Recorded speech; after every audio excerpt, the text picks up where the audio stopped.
training her. We're going to open the November 12th meeting of the Board of Selectmen.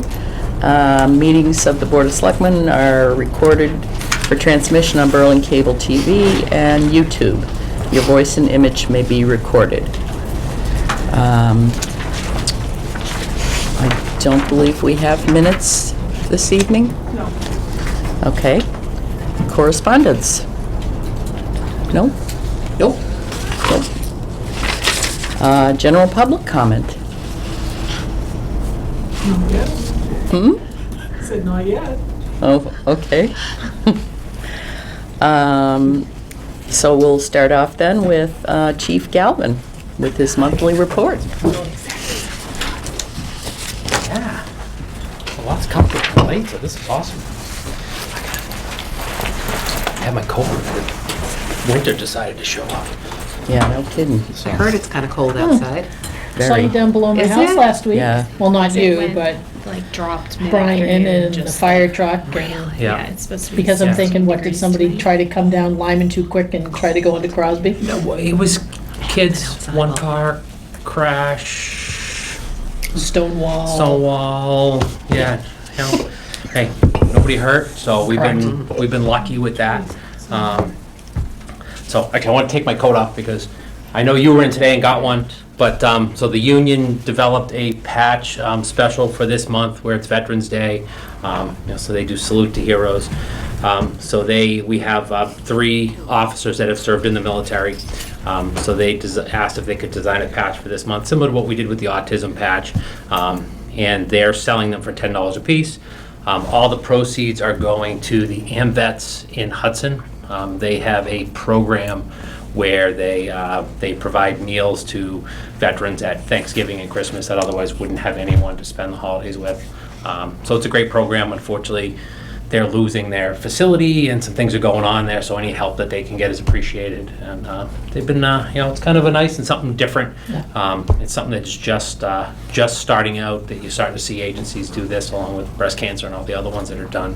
But it's a good way to recognize those that work for us that have served. So. And time, and timely with Veterans Day. Yeah, it was perfect. It fit into this whole Yeah. month. You see, like the NFL does salute to service, and people do those things Nice. during November, so it fit in. For Are you this losing your month. name tag there? Oh, Yeah, no, you're, sorry. no, you're, No, Yeah. up above. I know, but the Oh, pieces fall out, and then yep, there we go. it's usually the seatbelt. I was in the car, so. Do you maybe have up on the website or something a place to donate to this if somebody doesn't want to come in and get the patch or a? It's the union that does it, so it's not really going to go up on the website. Okay, It's not the so town it's soliciting separate, for yeah. donations. It's separate. Okay. So they did put a notice out through our Facebook page. Okay.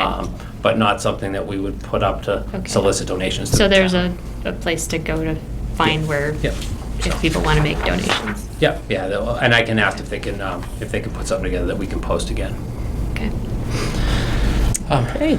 So it doesn't seem like it's been a month since we were here last. Time just kind of keeps going We're just up. doubling you up, that's all. Going too fast. But just things that we had going on last month, we had received a grant from the Department of Justice for new bulletproof vests. We're working through that project. All the officers that need new vests have been fitted. One of the last things was determining an outer carrier. I don't know if you've noticed, but a lot of the officers now wear their vests on the outside. It looks similar to a shirt. To get a lot of the weight from their belt, off their hips, and onto the vest to better carry the load and prevent lower back injuries and hip injuries and things that we've seen within this profession. So the company that we were looking at for vests was coming out with a new carrier. So I wanted to see it before we ordered it. I was able to see it a couple weeks ago when I was in Chicago. So we're getting ready to move forward with the actual orders of the vests now. So that kind of something I did left out. I was in Chicago for a long weekend a couple of weeks ago at the International Association of Chiefs of Police conference. So part of it was to see new technology and things that are out there, but also a lot of excellent classes. Spent a lot of Saturday and Sunday in class. A lot of what they were geared toward this year was officer resiliency, critical and stress management, and things.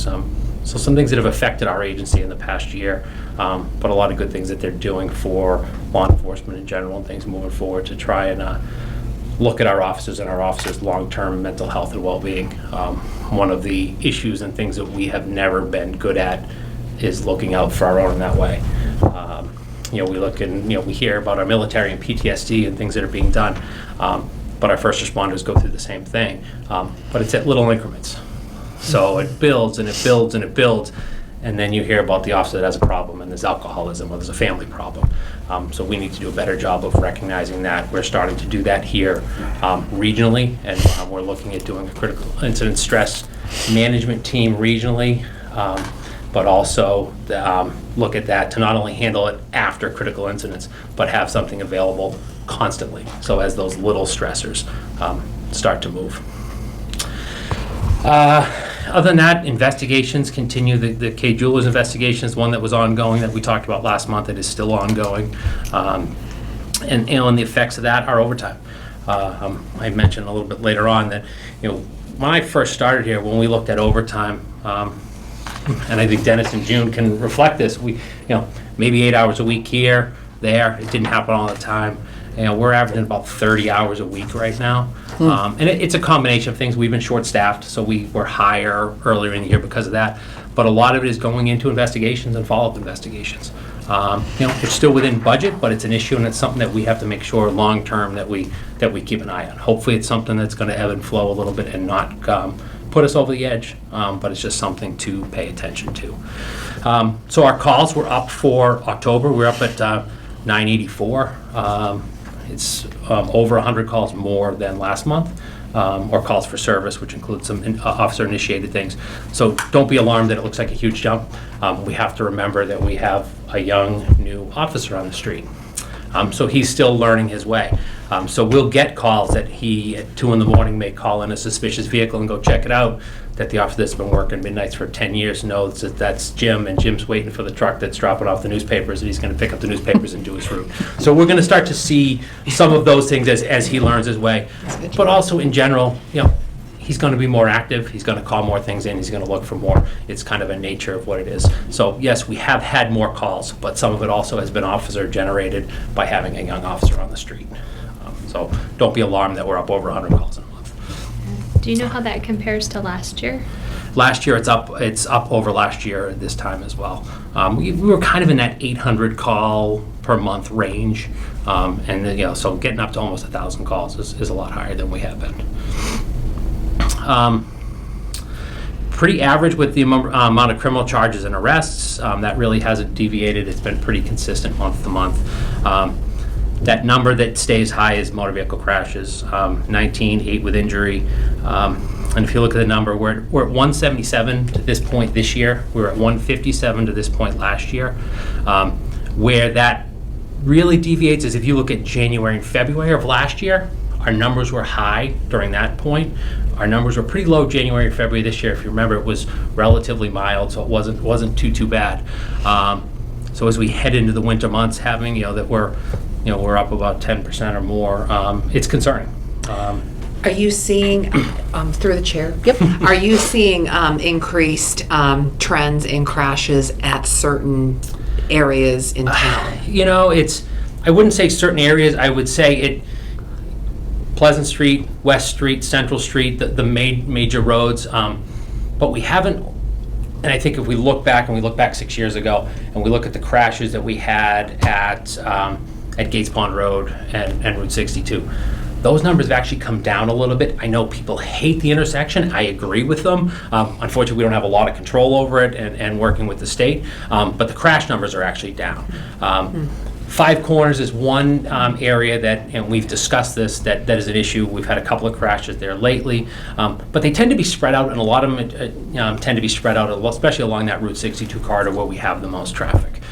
We talked about it at Coffee Talk a little bit last time, that there are some things that we're looking into and we're starting to plan for. The state is hopefully bringing us a little bit of relief with the project that they're working on. I know they canceled their public meeting, so maybe not all the information got out, but they are doing a reworking of the 495 South to 290 West ramp, which should better handle the flow of traffic onto 290, eliminate that backup, which would hopefully keep some people on the highway versus putting them on Route 62 to cut through to get to 290 and other locations.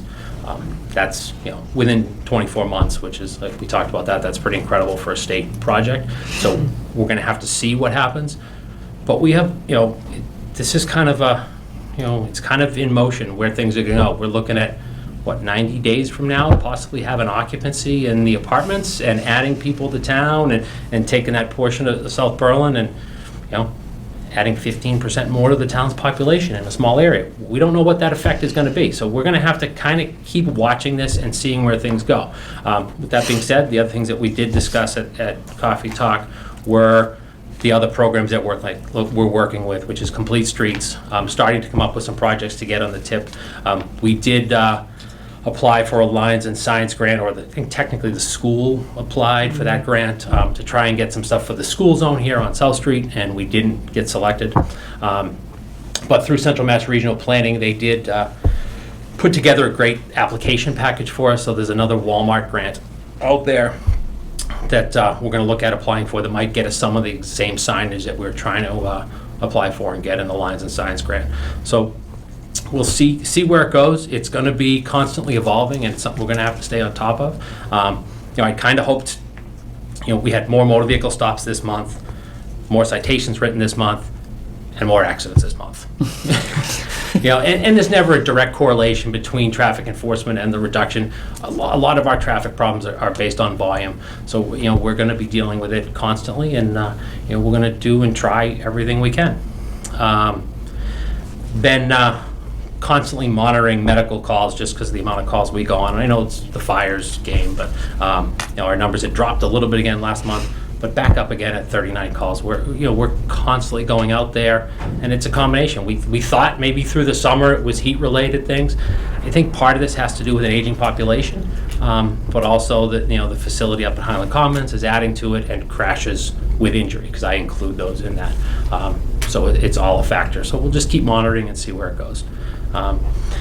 We've been moving forward with animal control. Helen and I actually met last week. She has a new phone now, and we're working on she has a new report format to work on that's computerized. One of the issues we had been working out is that she was still doing handwritten reports, and if something needed follow through and may end up in court, we needed some better documentation. So I've worked with her to come up with a form that she's comfortable with.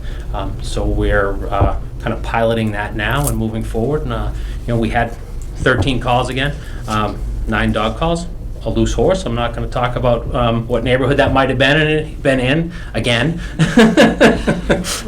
And I saw the lights, so I know that you were there.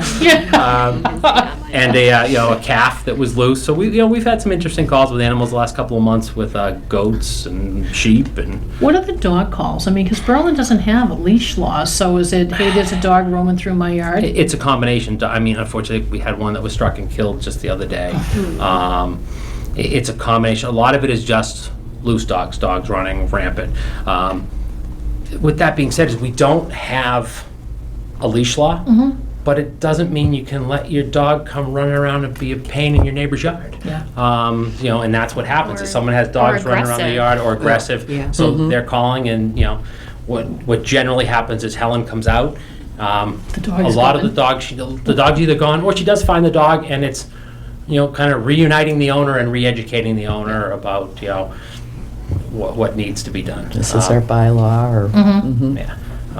So it's unfortunately with the traffic, Yeah. we've had some dogs that were hit as well. And one thing, and Helen and I were talking about this the other day, it seems like we're getting a lot of dog calls and dogs that are running loose that don't have tags, that we're not familiar with.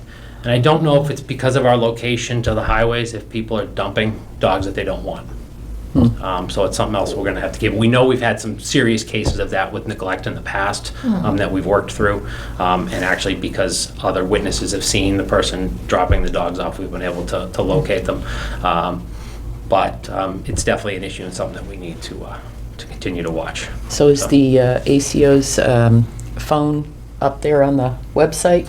So, no. And it's there for dispatch to get a hold of. And the reason I didn't put it up on the website is that's kind of been another issue, is tracking and being able to track the calls. If the calls all get filtered through the dispatch center versus direct to her, then dispatch is now creating a record for every call. So it Okay. allows us to better track the workload that she has to follow. Okay. So, and I'm sure there's people that eventually she's going to give her phone number out to, but it's not something that we want to generally broadcast. We'd rather have that as her means of communication to the dispatch center, and then that way we can have a way of tracking all of the calls. It allows us a better record keeping. Okay. So continuing, we talked about investigations. We've had some, an assault and battery case that's involved now 2 search warrants and some continued investigation, waiting some video evidence to be reviewed by the state. And, just more and more that's causing constant review. A lot of it ends up falling on Detective Trongone. The other thing saw a lot of this past month was people in mental crisis. So we have the ability, doctors, nurses, police officers, to actually fill out paperwork and have somebody involuntarily committed. It's not something we like to do. We like to try and work through things with people and get people to go to the hospital voluntarily. But unfortunately, we had a few cases this past month where we've had to take that action. Because it's just us out on the street and people won't go, and there's a time that they're either a danger to themselves or they could be a danger to the public. Unfortunately, as we move into the holiday season, this tends to be a little bit more common with stress on people. So just something that we've been dealing with and is out there, and we're gonna again work through it the best we can and try and use the tools that we have. Hopefully. Another thing that we don't have right now in this area is clinicians on the street. There's some partnerships and communities in Middlesex County very close to us where they have that. It's not something we've been able to work out. I've been hoping that something we could work out through our courthouse and the departments that are there.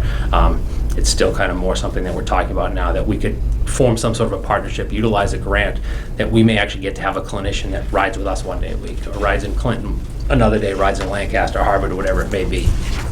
Because that is becoming more common. And that way, when we go to calls like this, or we have a call like this, we can reach out to the clinician who may be in another community could then get shuffled over to us. And then instead of us filling out this paperwork, which again, we're doing it based upon the information we have and as much knowledge we have. We're not, professional, mental health clinicians. We have someone that can work with this person, that can either fill out the paperwork if necessary, or tell us, listen, this person doesn't need it, but I can spend a few more hours with them. I can start to align the help for them and work through something so that then we don't get the call again. Because even sending people just to the hospital, it's not necessarily the best place for them. They're getting emergent care, but may not be getting connected to the long-term care. And the way the system is set up, the max it could be is a 72-hour hold.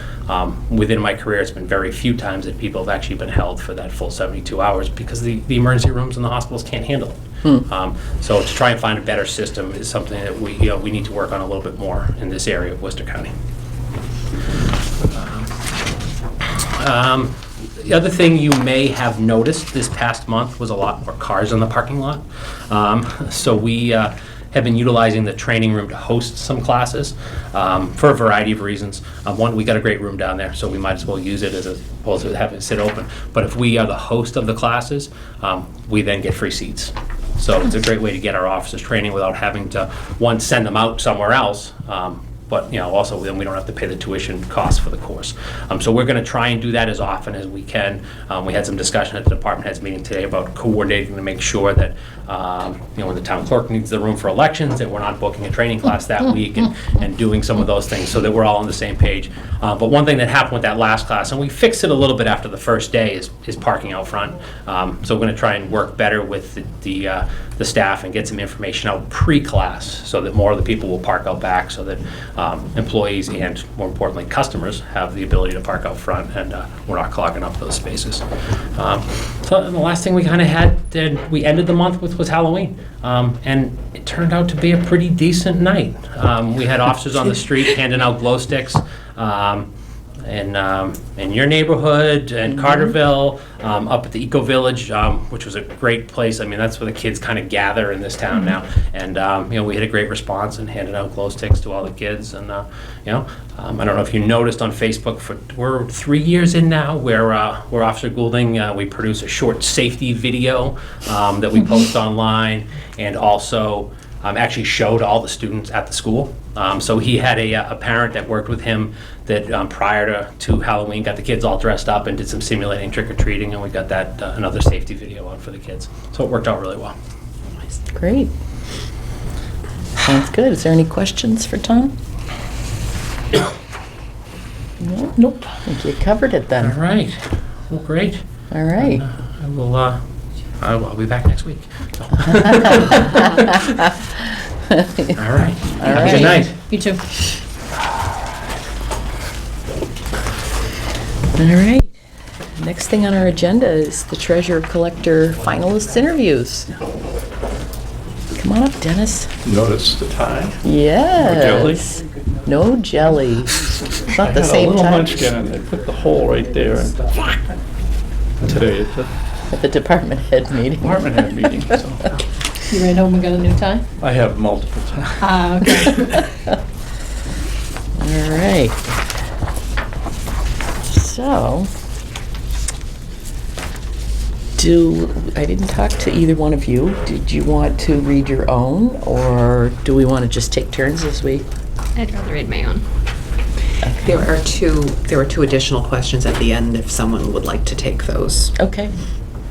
All right. I don't know whose is first, though. Mine is the first one. Okay, then Peg's going to start. Pretend I don't have your resume, and we just met. Describe to me your job, your duties, why you're good at what you do, and why Berlin should hire you. The position that I currently have involves 5 major responsibilities. The benefits, the payroll, the payables, borrowing, and it's a job that so far there haven't been any major complaints, so I think the quality has been there. It's a very trying job, and you have to be a multitasker to complete it. And the pay is okay. But So why should we hire you? Or why should Berlin hire you as their treasurer collector? I have 18 years plus experience as a treasurer and going on the 2nd year as collector.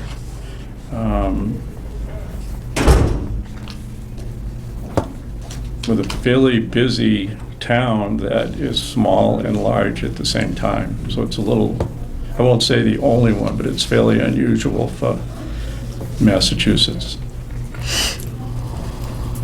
Okay. All right. Okay. Mhm. Is the next one yours, Yeah. Lisa? Okay. With the addition of a town administrator as chief financial officer, there is a high potential for change in the next few years, and teamwork will be very important to success.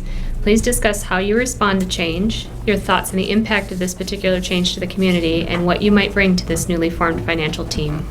That's a good question, because one of the things that I've done since I came here was implement change that we found might not go over in a town that's been fairly conservative and fairly consistent for many, many years. And the administrator has talked about some of the changes that we will be seeing, or hopefully seeing, and I endorse 110% of them. In fact, we probably should have had an administrator 5, 6, 7 years ago, and that's something that is a change I wanted, but it took a while to get there. So, did you get everything you needed? or- What might you bring to this newly formed financial team? Well, I've done a lot of change in other companies, private companies that I've worked on. Tremendous growth is one of the factors. I worked for a company called Bose. I was employee number 25, and when I left, there were over 2,500 people worldwide that the job morphed into. And when I worked at the newspaper, which was a very challenging 24-hour-a-day job, we started out with one newspaper, and when I left 8 years later, we had over 200 publications, and I had about 700 people that reported to me. It was a big operation by the time we grew from about 12 million a year to 54 million a year in that short period of time. So I can handle growth, I just can't handle viewpoint. We'll But get you there. will. We will. Yeah. Okay. Peg, is the next one yours? It is. Uh-oh. Now, financial issues often arise because of lacking or missing controls. Share with us an experience that you've had with this and what you did to resolve it. I think it was in my own department was one area, and that was the process of keeping track of bills, etc. And we worked on a spreadsheet that allowed us to track when the information comes from the accountant to make sure that the budget's being monitored and I'm up to date on what's in the budget, what was spent, and what was left. Some of the policies that I push for to get us to the higher credit rating included procedures that you have to follow for investing. And there's certain controls that we have to respect and apply that keeps that information where it should be and the status where it should be. One of the things that, from an auditing point of view, I think inventory control is something that could be improved and controls could be put on. And I hope to see that happen. What would you do around inventory controls? Well, you need manpower for one thing, so with the lack of that, it might be something that, might not be done as well as it could be. The other important thing is the manpower to take inventory to see where it went or if it's still there. There's a lot of assets that are not big but not small that aren't tracked because of the cost, but add up to a lot of money. Cash control is another thing that is done on a daily basis, and we've tried to improve it just from the spreadsheets and the different spreadsheets talking to each other to keep from making mistakes and keeping track of every single penny. And I mean penny, we're down to the penny on everything. Okay, I'm good. Okay. How do you handle a situation where someone comes in and says they are unable to pay their taxes? We have a variety of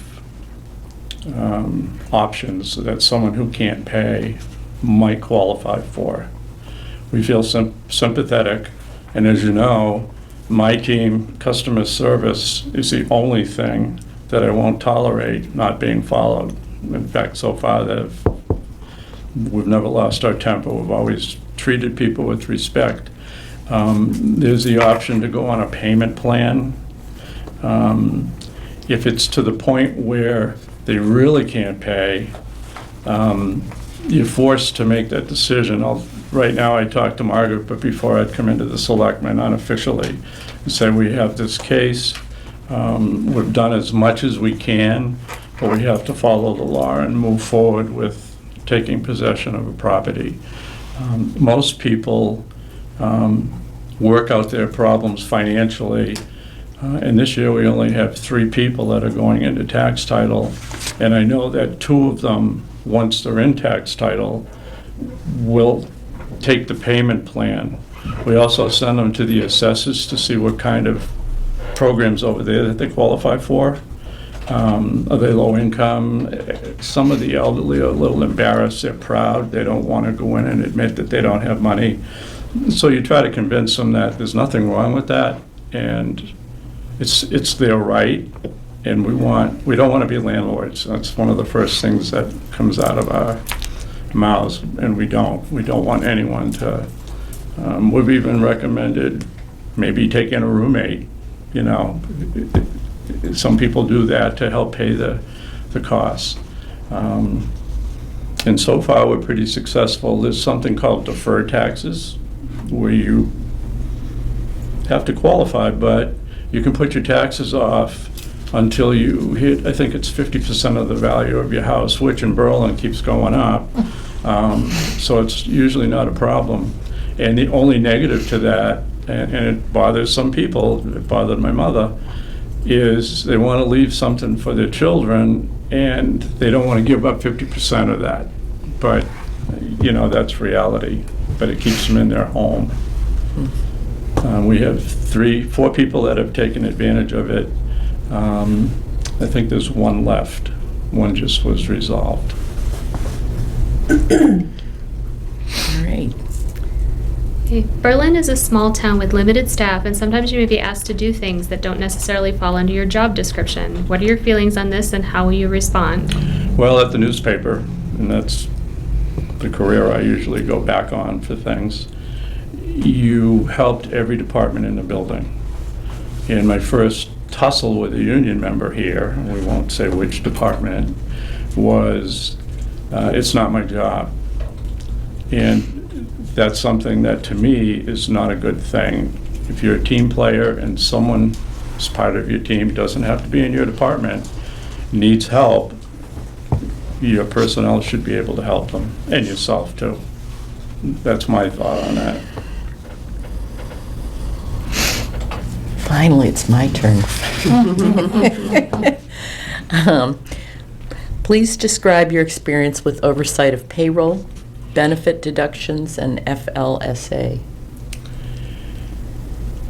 Payroll is a fairly complicated subject because you've got multiple retirement options, lots of rules about who qualifies for what.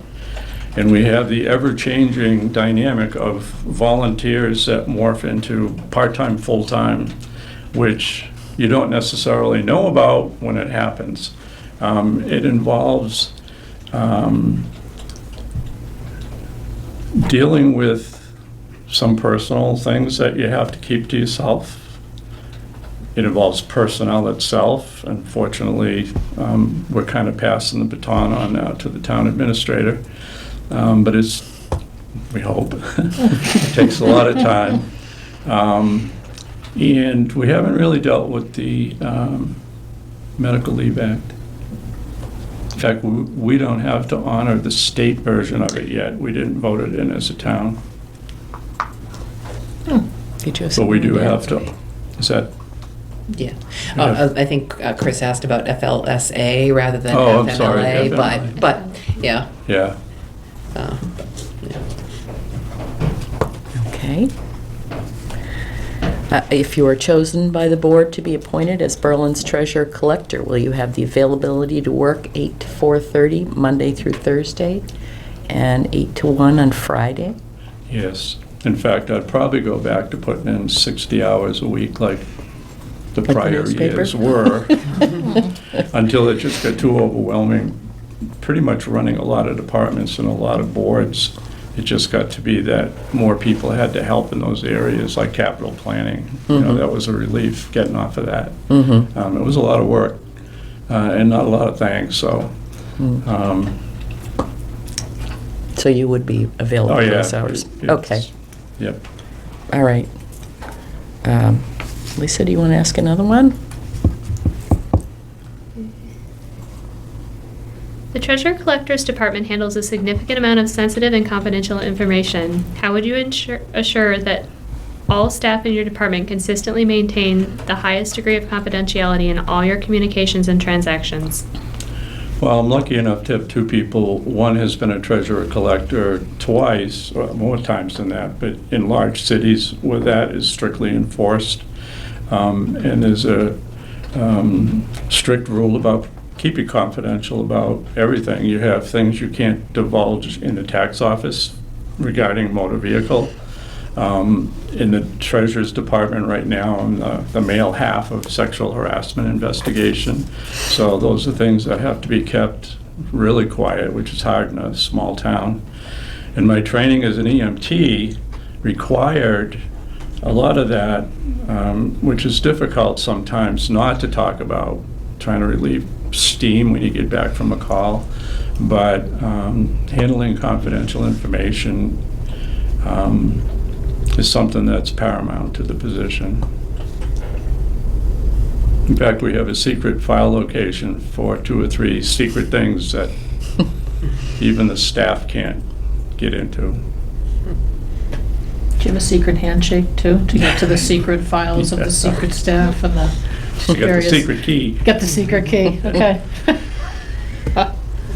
Peg, do you want to ask the other one? Sure. So several years ago, the town of Berlin voted that it could, by bylaw or vote, authorize the tax collector to collect any accounts due to the town, and it could define the tax collector's duty accordingly. None of the town bylaws currently dictate this, but how would you anticipate making adjustments for this individually and for your department? Well, individually, it's something that I've always supported, but it would have to be with some kind of manpower, and of course, you'd need some kind of training. One of the ones that I think from the beginning would be collecting the dog fees, which I think the police department does now. Is Ellie in the room? She was. Yeah, I believe, and you'd have to define which ones you'd want collected by the tax collector's office. I mean, we have cross-training now, we have some coverage every day, which we didn't have before, so it's something I think we could do. Okay, that's all of our questions. That's it. Do you have any questions you'd like to ask us, or share information you want to share? Or? Well, one of the things that I think the town has overlooked, and I've talked to other towns that had the same growth, is the volume that affects police and fire also affects the office workers, big time. And just thinking about the apartments, from what I hear, it's going to be a dog-friendly project.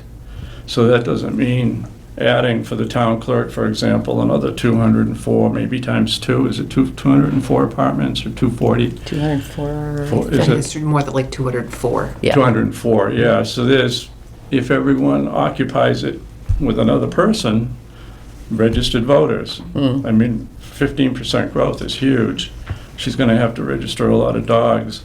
The same thing happens in here, Unfortunately, if they don't turn condominium, we only have 1 or 2 taxpayers that own the project, but if they go condominium, there's more volume of tax bills, et cetera. So the increases in one-on-one, it goes like this. We've talked about that as a pyramid. It just keeps growing and growing, and it creates bigger volumes that don't necessarily go recognized by some people in authority. But it's there, Yeah. and it's just as overwhelming. There was one follow-up question I had. In your letter, you had talked about raising our credit rating from junk to AA. Just about, John. How did you do it? How long did it take? Well, it took everyone, but it was a plan. When I came on as treasurer, Eloise said she had been told, and I actually checked with the bond people, that a little town like Berlin with no abandoned factories or no, abandoned airport or something that could be revitalized could change the business environment in their area or in other areas and add tons of jobs and add to the tax base. And about the most you'd get would be a half a step up as a little town. And that was something that I didn't accept. The capital plan had a lot to do with it. The team approach nailed it when we talked to Wall Street. If you haven't done it, it's a very scary thing. You sit in a room and you're talking to these bigwigs down on Wall Street in their local office in Boston, and they're asking questions about policies and procedures. And through the Treasurer Collector School and through the group that we have, I picked up different policies that other towns had adopted and just modified them and had the selectmen approve an investment policy. The one thing we need to have is a debt policy, but I saw one tonight that's pretty impressive that we might copy. And the fact that the management capital planning meeting we had every month involved every department. In fact, some people here would say, oh, what a waste of time, my manager's sitting in there for 2 hours. That was one of the things that they couldn't believe on the other end of the phone, that the town actually had a meeting once a month to discuss not only the good stuff that we accomplished, but Chris remembers, there was no fear of saying what you messed up, which is something I took from the newspaper days. If you mess it up, tell us how you fix it, you know, and keep moving.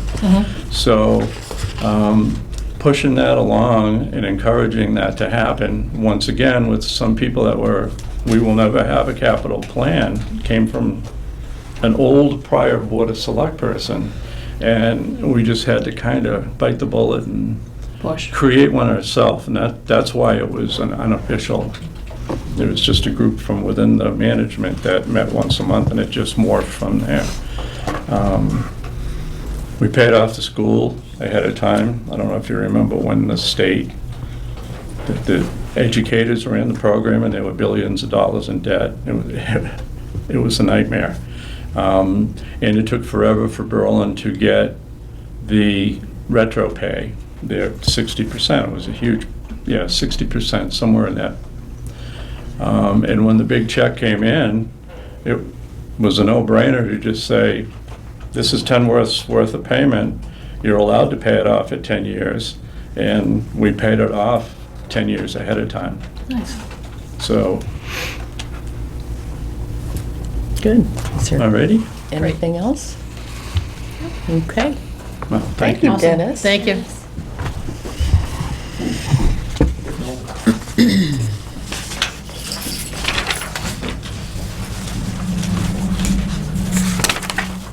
Is our other, Yep, do you want to go immediately in? sure.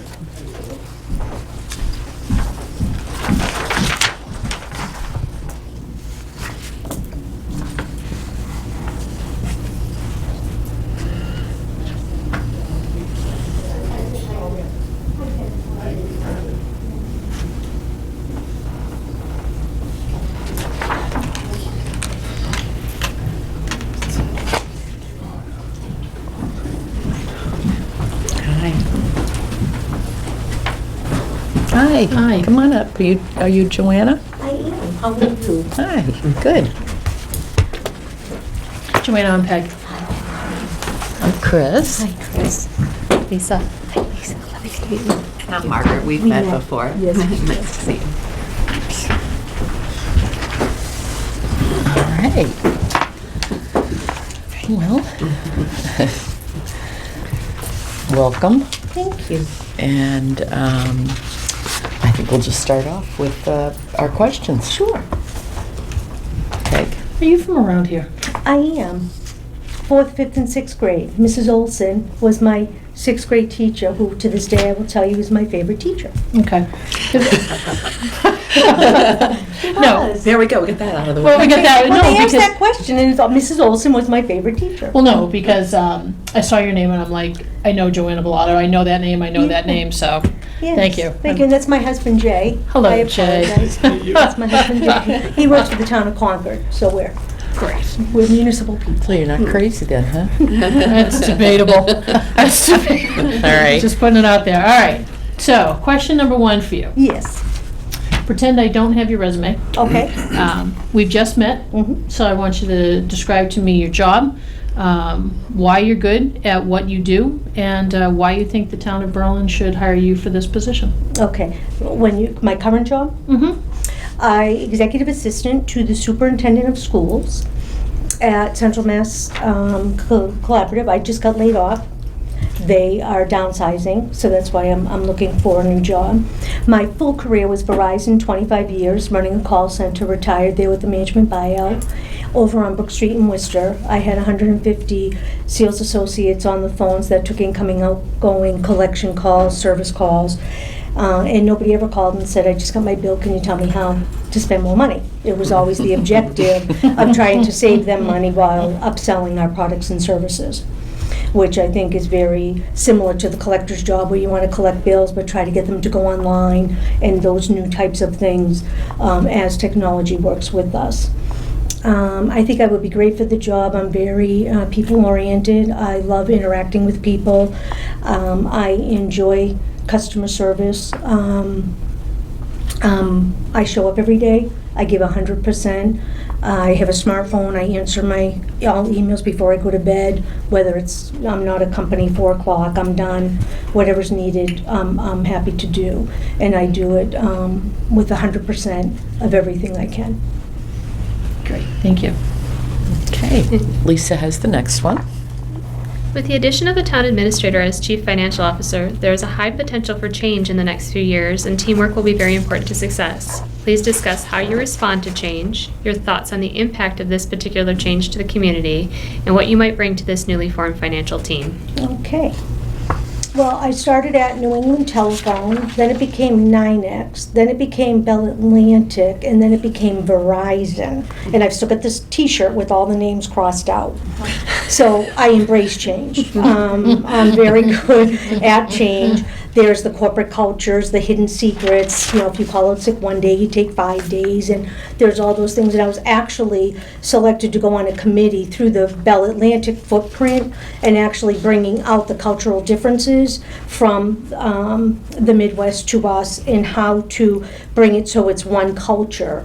And we actually went office to office, a lot of time in Baltimore, doing skits for employees on how to bring our culture together and act as one unit. And they had some great philosophies.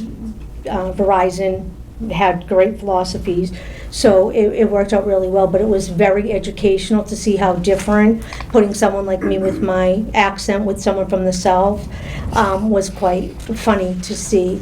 But I am very collaborative. I think you get a lot more done if you have the people that are all going to make that change in the same room, suggesting, sharing their ideas, thoughts, and processes. I think they buy into it a lot easier than they do if you send a memo or if you say, this is the new change.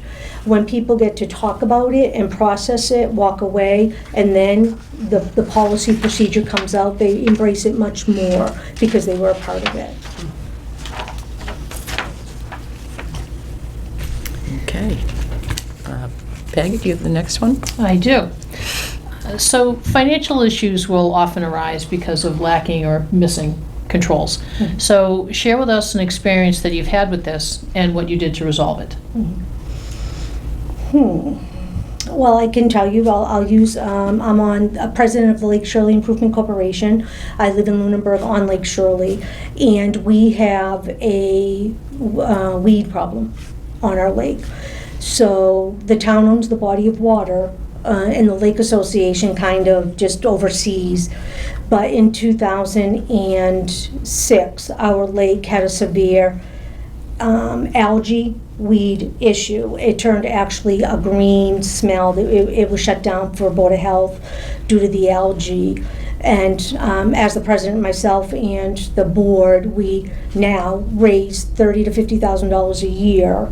And we, the Lake Association, not the town who owns the body of water, works with 3 top consultants, Solitude, Ken Wagner, Dr. Ken Wagner, who's world-renowned. And we just brought on Wendy Gendron, who's actually speaking on behalf of me at the Shirley Conservation Commission right now to get our new NOI approved to start our drawdown, which helps with our fan ward issue. But so the group, the board, we sit and we raise that money individually by donation. Our association, my husband owned a house on Hickory Hills, another lake in Lunenburg, and theirs is in their deed. It's mandated that they have to pay so much a year towards the association. Lake Shirley doesn't have that. So this $40,000 to $50,000 we spend every year on the body of water is raised from us sitting at my kitchen table sending out donation letters, and the residents responding, paying $300 a year for dues to be able to create and keep that going. And if you look, you could see all the stuff we do on the Lake Shirley website. You'll see my newsletter, so you can see my writing skills and whatnot. If you pull up the Lake Shirley website, you'll see all our reports and everything we do. But we raise that money on behalf of the town, which gets very difficult because the town really doesn't want to be involved in it, and the conservation is getting a little harder and harder, more restrictive in their local rules and regulations, not the DEP regulations.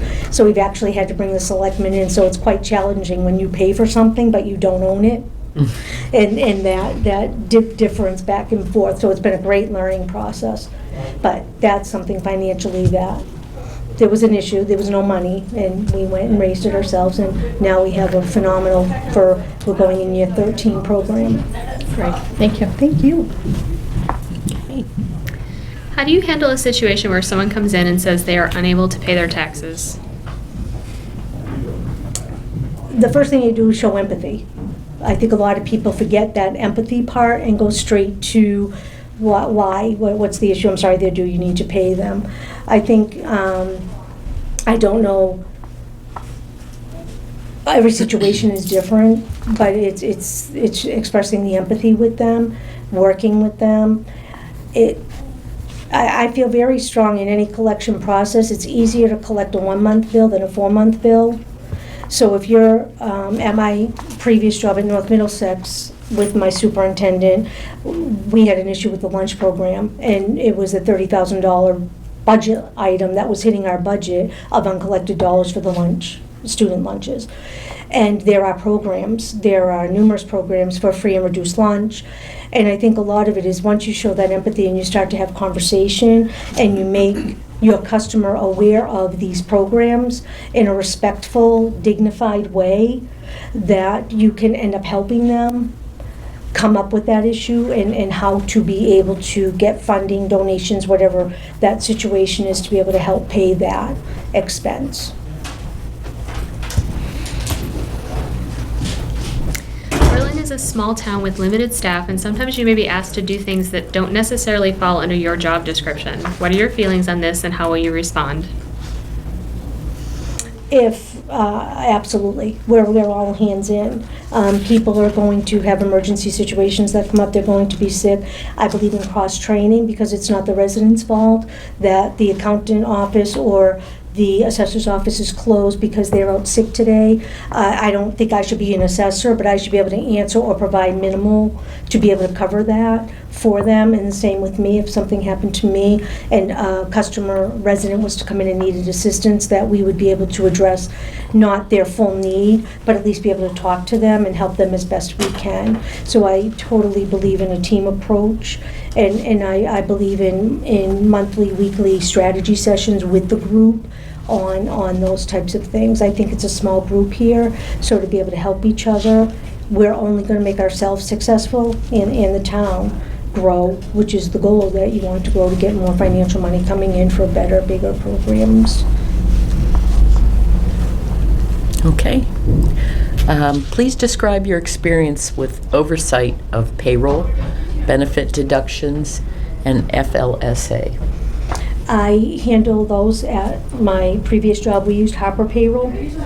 So I would go in, I handled all new hire. My first year there, they had a lot of turnover. I actually hired 23 people. And this year, we were hiring 45 people. So they did not have a really organized filing system for personnel. So I was able to create that with the financial manager because our auditor, Sullivan & Powers, was our auditing firm. We got hit a couple times in the HR side due to the personnel files being dispersed in different groupings, and they all need to be in one central location. So I spearheaded that program and was able to get that all filled in. But I handle all of that information, and I put it into the Harper's, the mass retirement, and all of that I've done at my previous job. Okay, so all three of those, the payroll, benefit deductions, and FLSA? Yes. Okay. All right. If you are chosen by the board to be appointed as Berlin's treasurer collector, will you have the availability to work 8 to 4:30 Monday through Thursday and 8 to 1 on Fridays. Yes, I would be happy to accept that position. Okay. Lisa? The Treasurer Collector's Department handles a significant amount of sensitive and confidential information. How would you assure that all staff in your department consistently maintain the highest degree of confidentiality in all of your communications and transactions? Both my roles as executive assistant at North Middlesex and at Central Mass, I was a confidential executive assistant, so I actually had to sign a confidential agreement with them. So it's something I strongly believe in. I believe all files need to be locked in a cabinet. All doors when you're leaving, to go to the restroom, if you're the only one in that office, the doors need to be locked. Because we handle, as you said, very confidential information in that department, and we need to make sure that that's always adhered to. And I think that yearly in review, we would have those conversations, reminders, with the ethics training and all of that, that would be one of our, as a town, in that division, that we would make sure people are signing off and committed to the confidentiality of our residents and vendors. Peg?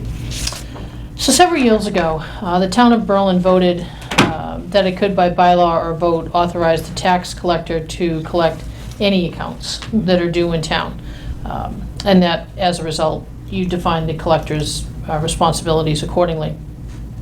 None of the town bylaws currently dictate this, but how would you anticipate making adjustments for this individually and from your department? I'm sorry, could you repeat the question? So pretty much, we'll use the example that came up with the last discussion. Dogs. We've got a lot of dogs in town. We're going to have, some apartments you may have noticed going up. Yes, I on did. the other end of town. I saw that last week. There'll probably be a lot more dogs. So in order to help our town clerk with that, the treasurer collector may be assigned the duty of go collect fees for the dogs and get them licensed. So how would you do that if it's not part of your normal job? But I think it goes back to, I think it was Lisa's question about being able to pivot and shift to do something else. So how would you see that in terms of how to make adjustments for what you'd be doing or how to direct the staff on a pivot and shift? Any money's owed is a collector's job. Any money's owed, whether it's a dog license, a liquor license, whatever it is, if there's fees owed, I would think that we would happily embrace that in our department. And we would start calling on those. We would try to collect the money for those, absolutely. And I don't know the process of how, if you've set that up as if yet, if you send a letter first. Ours come with our census to renew your dog licenses with our census, so we send the check right in. So within 30 days of that census not being returned, if we don't have the payments, we would start an on-call list, we would send the letter, and knock on doors. Okay. Well, that is the end of our questions. Is there anything that you have questions for us or something you'd like to share with us? Now, when are you looking for the position to start? Because I saw the intro, I read all the Board of Selectmen's meetings to try to get caught up, and so I understand the current treasurer collector is till the 30th of November. Is that? That's what it is, yes. Yeah, that was the last extension I saw in the interim, so I didn't know Right. when you were looking for the position to start. I would believe then that would be pretty much the date. Oh, on the 3rd. I didn't know if there would be a connection between the two to just pass off. And We these had are talked about that, actually. outstanding things and. Yeah. I don't think there's going to be much lag time between the board's final interviews and then trying to get that position filled on a permanent basis, because we obviously can't go with, we can't go with a gap in the positions. Tax bills are now out. Correct, November, yeah. And are being collected, and so. And I did reach out to the Massachusetts Collector Treasurer Association, just so I can start, for myself, understanding the whole certification process. And they actually have a seminar, their fall, that I'm going to go to tomorrow, just because, I can, she said, oh yeah, you can come. I said, oh great. The Registry of Deeds is one of the speakers, so I said, well, I'll start to learn that, and, if it doesn't do me any good, I still have knowledge. And also, the class starts August of 2020, and would you, is that something within my job that you would allow me to attend that 3-year program to get my certification? That, through the chair, that would absolutely be encouraged by the town to work on attaining certification. Perfect. Yeah, because you could sign up January and it's August of the next 3 years. It's a 3-year program to get you 50 credits. I would assume it just would have to be budgeted. It would, everything is subject to appropriation. And I said I would pay for that myself because I think it's only enhances the position to have your certification. So if it was something the town did not have the financial means to, I'm happy to. I'm happy to pay for that myself. Is that okay, dear? He's on the finance committee for Lunenburg, so he's very fiscal with our finances. So, yeah, but yeah. Has to come from capital money, not from... But I'd be more than happy. Yeah. So no, those were my two, is because I really wanted to get my certification if I do, am lucky enough to get the position. So. Okay. I had one follow-up question. In your resume, you talked about while you were at North Middlesex, that you participated in the annual budget process, budget meetings, capital planning meetings. Was wondering if you could tell us a little bit about what you did, what you learned, how it applied. Yes. At North Middlesex, I was the executive assistant to the superintendent, and I did the minutes for all meetings. So I went to 5 negotiation, 2 rounds every 3 years. So I did 2 rounds of all negotiations for teachers, paras, nurses, custodial, and secretarial staff with Attorney Elizabeth Valerio, who I absolutely adore. Yeah. She is a phenomenal woman. So I learned a lot sitting in, and our last teachers round was 18 months of negotiations with Attorney Valerio. So it was quite educational. Working with her and her team, and I did all the minutes for all of that executive session, and you can see those at North Middlesex. All my minutes from 2013 to 18 are all public, and I did all the finance meetings, all the budget hearings, and we, as a regional school, same as you, we had Pepperell, Townsend, and Ashby, so we would have to do at town meeting. I would have to go to the Saturday town meetings with my superintendent, and I, did the slides while she spoke. I handed out all the paper presentations and did all that. So, and I would sit in her office and create the budget with her and the business manager, Nancy Haynes. Good. So Thank you. you learn quite a lot year over year just sitting taking. Oh, absolutely. Yeah. All right. Well, thank you so much. It was nice meeting you all. Yeah, it was a pleasure. Nice seeing you. Me too. Mrs. Luke was my favorite. Oh, really? See, I Yeah. love her. That treasure box she had on Fridays. I know. My kids had Mrs. Olson too. And did they love her? Yeah. Yeah, because and that's one of the questions, like, what's your favorite teacher as a password? And it's always Mrs. Olson. Can you strike that off the camera? Strike that information. Sorry, Mrs. Olson, you're off. You're off as a password now. Oh, she was such a nice woman. Yeah. Well, thank you very, very much. I hope to hear from you. Thank you, Joanna. Thank you. You too.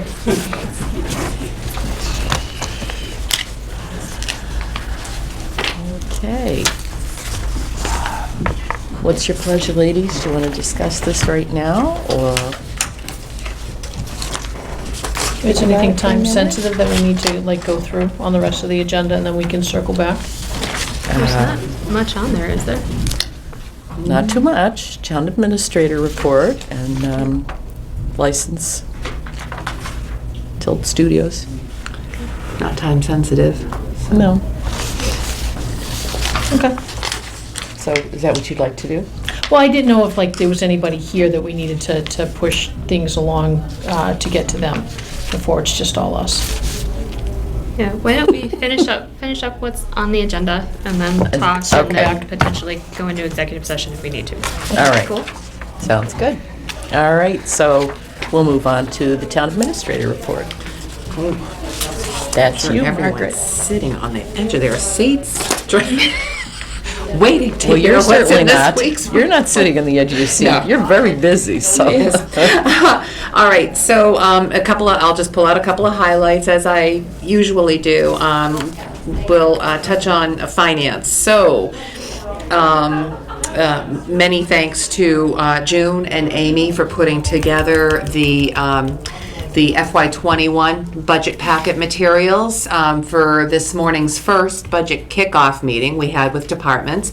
I think it was successful. We gave a lot of information. We gave specific instructions to departments as to how to present their budget requests. I think I did my piece in reiterating the need for backup documentation, justification for any of the budget requests coming through. Part of, well, I don't want to say part of the budget process, but the town actually just received its certified free cash for FY19. And the number far exceeds last year's number by about $450,000.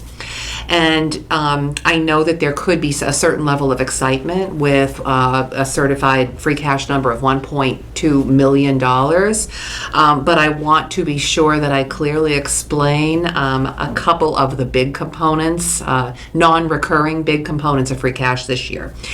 The Riverbridge Apartments generated a lot of building permits, and almost $350,000 of the free cash alone is money that exceeded the projections coming in for building permits this year, in FY19. So I want to be sure that that it's clear that a lot, I don't want to say a majority, but a very large portion of the certified free cash is from these types of non-recurring revenues.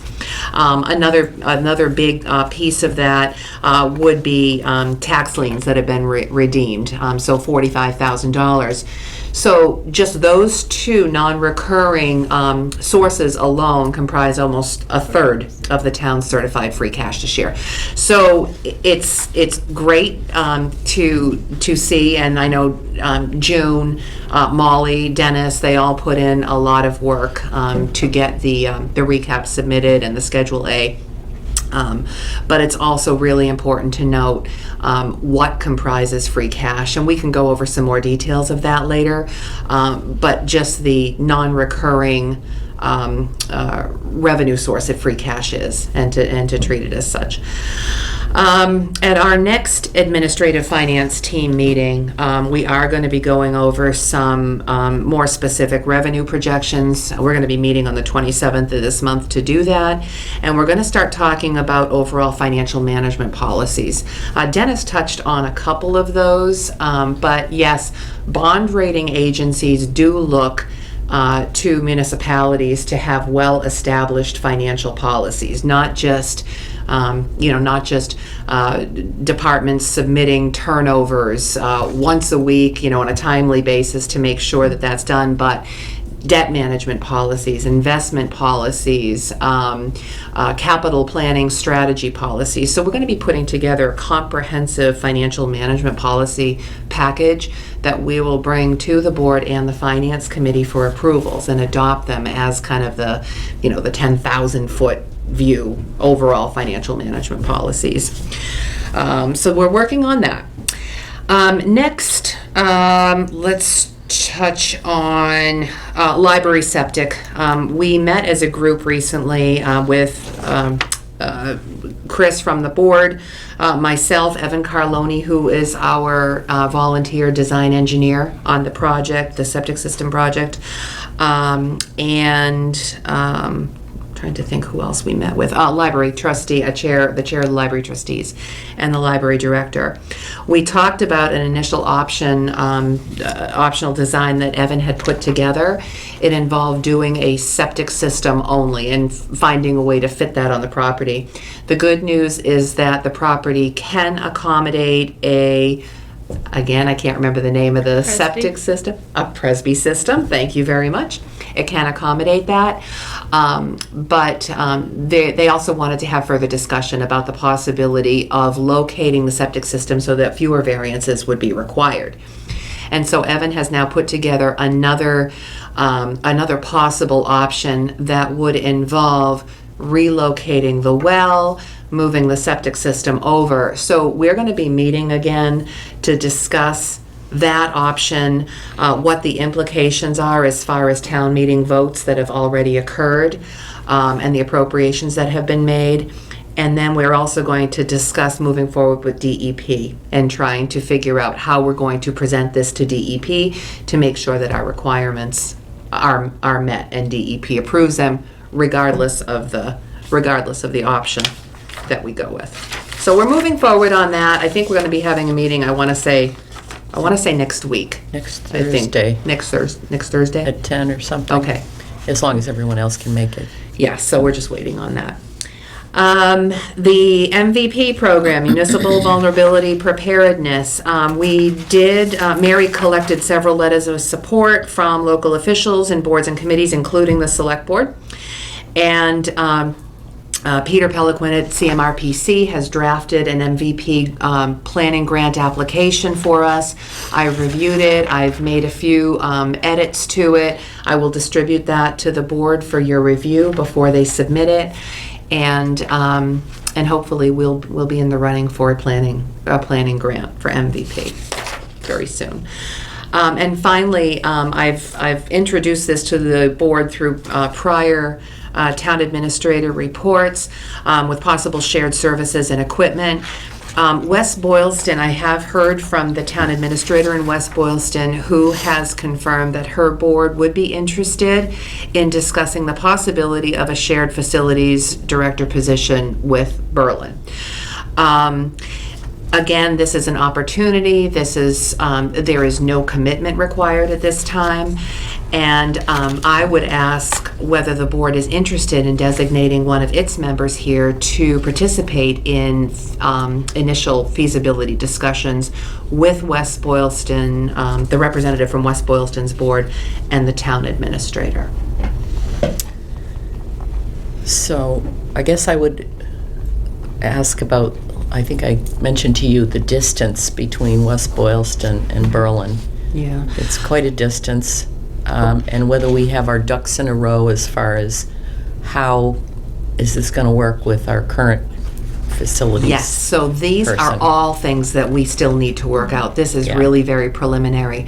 As far as the distance between West Boylston and Berlin, this is a shared service. This is a shared position rather than shared buildings. So as far as the schedule was outlined and the person committed to a certain schedule, they would be serving Berlin at certain times and serving West Boylston at certain times. So yes, there'd be a commute depending on where this person is actually going to be coming from.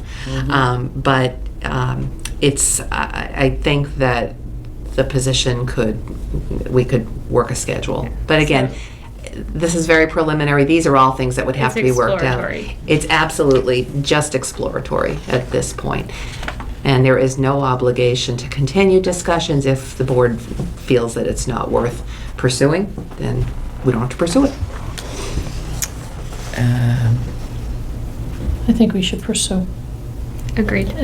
You're just asking, you're having a conversation, you're not being, so. Yeah. West Boylston did create a job description that I forwarded to the board today just to take a look at. There's even a question still as to whether or not Berlin would have to use that same job description or whether it could tweak a job description to fit better for Berlin. So, I mean, there are just so many things that are still wide open. Every once in a while, there is like an emergency type thing too, Mhm. and how that would work, I Mhm. guess. Something that would have to be discussed. Right. Yeah, absolutely. There'd have to be some flexibility allowed by both towns because, I don't know, it's possible that both towns could have an emergency at the same time, but it's more likely that one might have an urgent need, that's greater than the other towns, and we might have to have some flexibility. So, again, it's exploratory at this point. Okay. So if the both of you are interested in doing that, or either one of you interested in being, Yeah, The- I would. okay. So, Do you need to make a motion, or will a point suffice? Yeah, I don't think it's. Peg, we'll put you on thing. something I think else. it's just- yeah. Are you sure you sure you want to put me on something else? Look at the issues that I caused you before. Okay. All right, we can Okay. set up a preliminary discussion and see where it goes. Okay. okay, and then just, Report back. right? That's right, we'll report back. Yep. Okay. I have 3 follow-up questions for Margaret. Okay. Of course, I have questions. So Margaret, you talked about the free cash. So I did. I'm just curious as to when people heard that we had X amount of cash. Did you get the feeling that people were going to be like, ooh, there's more an opportunity to spend more money? Or was it, no, here's your increase, there's your number, hit it, just because we have free cash, doesn't mean we need to spend it. Yes, and I can't say that I have had that reaction here, although in my prior communities, yes. It was, woohoo! Oh, yes. Yeah. In one of my prior communities, they actually called it the free cash frenzy. And that did, yeah, that was before I arrived, and when I arrived, that changed. And we get into it because we started to adopt the use of free cash guidelines Okay. to make sure that, It's not a free-for-all open checkbook. And That's even right. with that, I know we've been working at upping stabilization and different things Yes. here, so it's not like we're crazy people. right. I think this town has been very responsible, and I have not gotten that, Okay. that kind of reaction. So the second question was on the library septic, where you had mentioned that we might need to do something at a town meeting to change the purpose and expand the scope. So given that the library, the deadline is what, December 2020?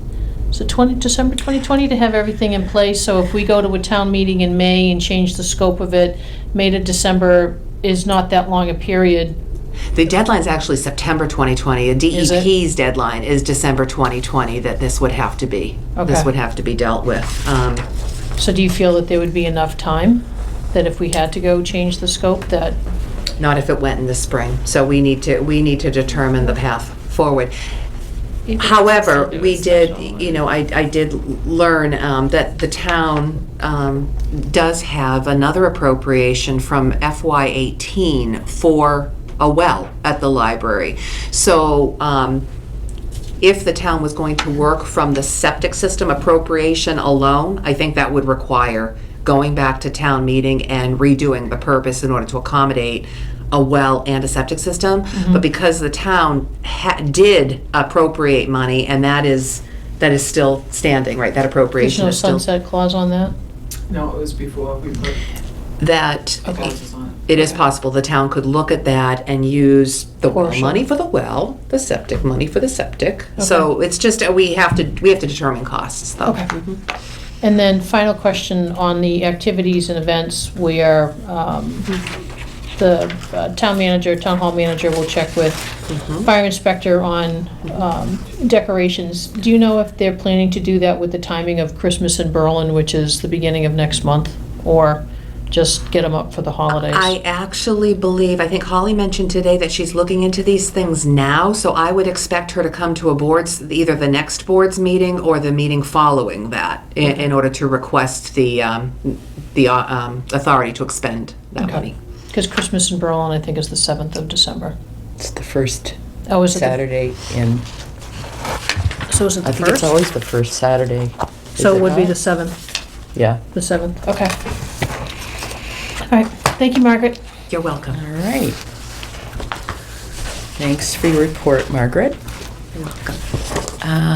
We'll move on to, we have no old business, so we'll move on to the new business of the 2020 licenses for Tilt Studios at Solomon Pond Mall. It's a common victulars, public amusement, and automatic amusement. Okay. Whoops. So, Oh, that's downstairs on the first floor. It's like a little mini is this- Dave and Buster's. A renewal? These are the renewals for Okay. 2020, yes. yeah. So, Do I hear a motion? Motion to approve. Seconded. okay. All in favor? Aye. Aye. I will pass along these licenses for your signature, please.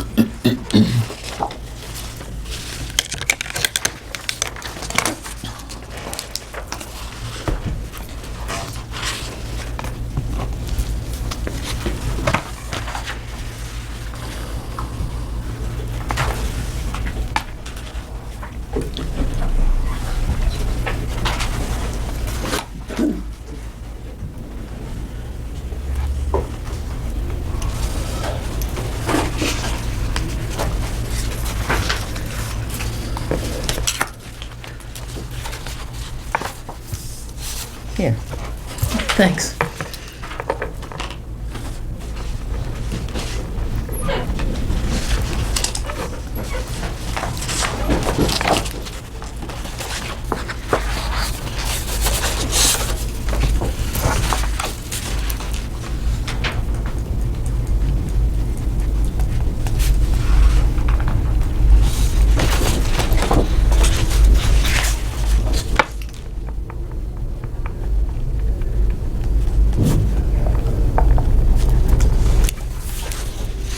Okay.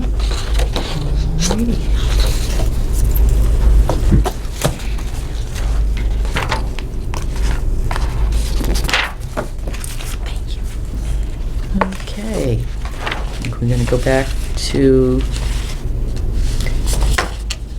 the treasurer collector, or did you want to? Questions and comments. All right, board questions and comments.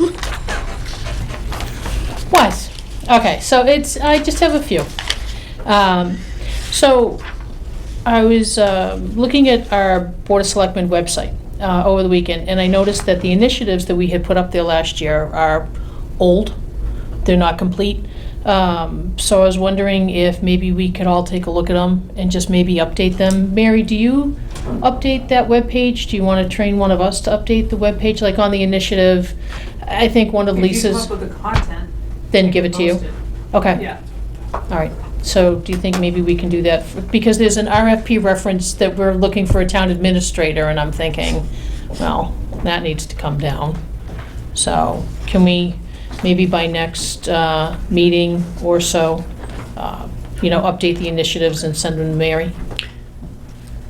Through the chair, is this something that the board discusses and votes on? Is setting goals, or goal setting, or It initiatives? seems like this would change now that Margaret's on board, that this would not be done in the same incarnation, that her Probably- TA report and probably not. different things Okay. probably cover it. Do we want to just take them down?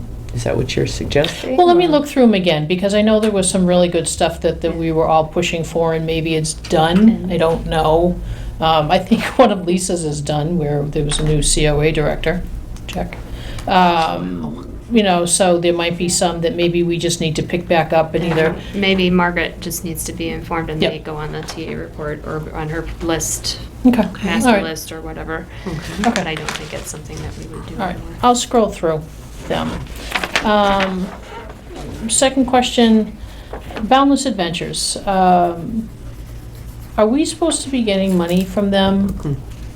We just talked about it. We Through just the had chair, we that just talked about it. question They're profitable. today, did we not? Yes, yes. We just talked about this morning. I have requested that the building commissioner provide all the certificates of occupancy that have been issued for not just Boundless Adventures, but everything down at Riverbridge so far. So the hotel, Boundless Adventures, the daycare center, the liquor store and cafe, and any other structures that have been built, because there is 100,000 square foot threshold where the payments will be triggered. So we're looking to see where we're at Okay. and if we've hit it yet. Yeah, Alright. but Boundless Adventures is a separate It was in a thing. separate agreement. Have you Okay, seen that? so that might be the third amendment that I'm missing because I, which I have requested that, so. Was it an amendment or was it I think it was something- a separate agreement, A separate agreement. because the Second Amendment I don't think included Boundless Oh, my goodness. Adventures at that point. I will take a look to see if that Yeah. separately But that triggers did happen in payments. the next couple year, or the last couple years, so Okay. you're pretty Yeah. recent. Okay, Yeah, because I know last year with the weather was pretty crappy on the weekends. We really didn't get anything, but this was a Okay. fairly decent spring, summer, fall. So just checking to make sure that if there's money owed to the town, that it comes in. okay, I'll look into that. Right. And then kind of referencing Chief Galvin, where he was talking about potentially 90 days to starting occupancy down at the, Apartments. thank you, on the other end of town. Isn't it also in their agreement that they're supposed to do something or look at some type of traffic where the post office, Pleasant, South comes in? I think that was deferred at one point, wasn't it? Or there, yeah. It's my understanding that they're supposed to be doing something, and I want to see what triggers Yeah. that as well. That What might the be in the something is. Second Amendment. Yeah. Or the, It was deferred Okay. for a certain period of time, I thought, but I can't remember when it Yeah. Okay. hit. So, maybe I'm provided I wrong. have all those That thing documents. is really, yeah. It's kind of taken on a life of its own, so, okay, all Well, right, so yeah, I will and- look at that too, so Okay. that's like traffic mitigation. Yeah, It because what is, prompted yeah. that was the traffic last week. We're Mhm. trying to get from, like, onto South Street. Was that when the 495 accident? Yep, Yeah. so. That was insane. It was insane for South Pleasant and then to try and go down around the Rotary to nowhere to get onto the highway. So it's kind of like what triggered the thought of, if this happens again, what's going on? And it's a bad intersection anyways. People cut to go down Lower Pleasant. You don't see their blinker. So, Okay, okay, cool. I'll look at that too. All right, that was it. All right. Did you have any questions? Me neither. Not tonight. Okay, then we'll move back to the treasure collector discussion. And would you both like to share your feelings on the two applicants, candidates?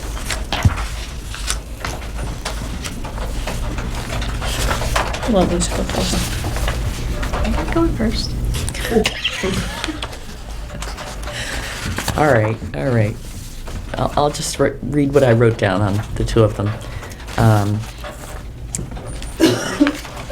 Dennis has 18 years of experience with 2 years as a tax collector experience. There wasn't any exact kind of experience with Joanna. I mean, she looked like she could possibly catch on quickly, but I don't know. I think I wrote down that Dennis has in his past been able to handle growth, and customer service was number one, most important thing.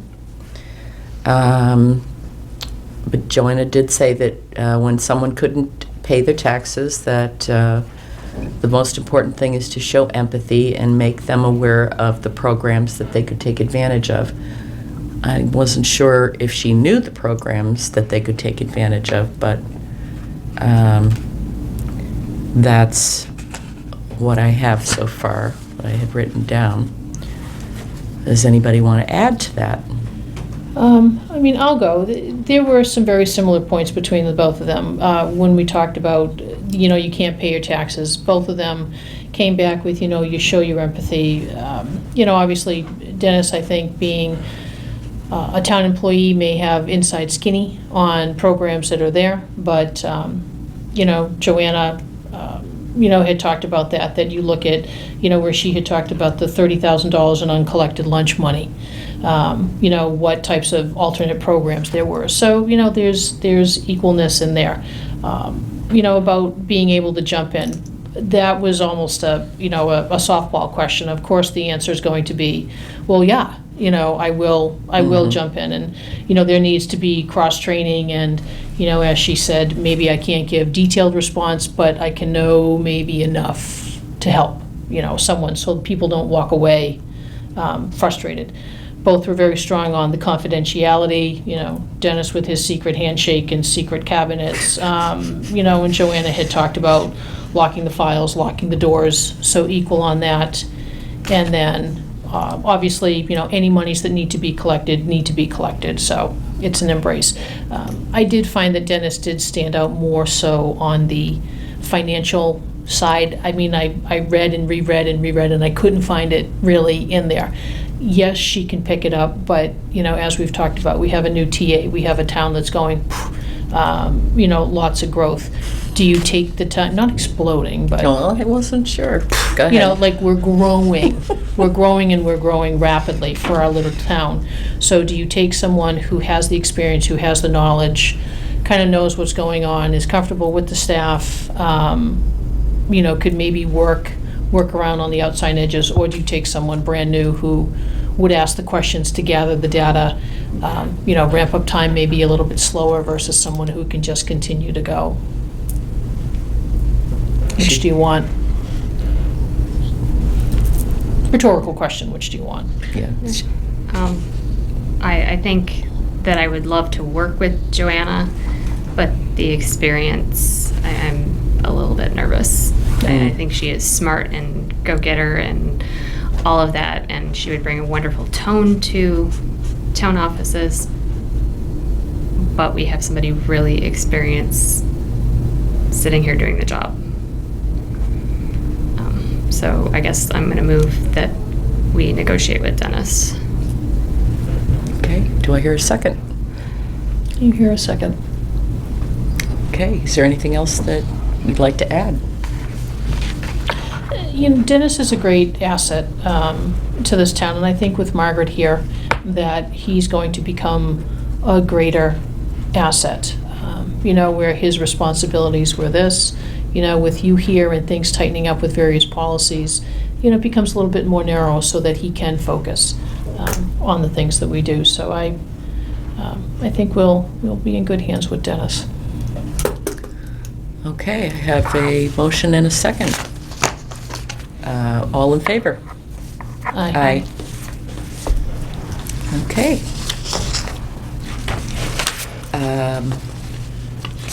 So, if I can find my agenda here. We do have need, with a roll call vote, the board will enter executive session pursuant to Mass General Law, Chapter 30A, Section 21A7, to vote to approve 8 sets of executive session minutes. And also, is it the same Mass General Law, Margaret, for negotiation? No, that is paragraph 2. That is reason number 2. Reason number 2. Reason number 2, and I don't have the language here, that is to discuss strategy with respect to, Non-union personnel. Right. with non-union personnel, so. Okay. All right, so roll call vote. Waisaki, aye. Keefe, aye. Stone, aye. Okay.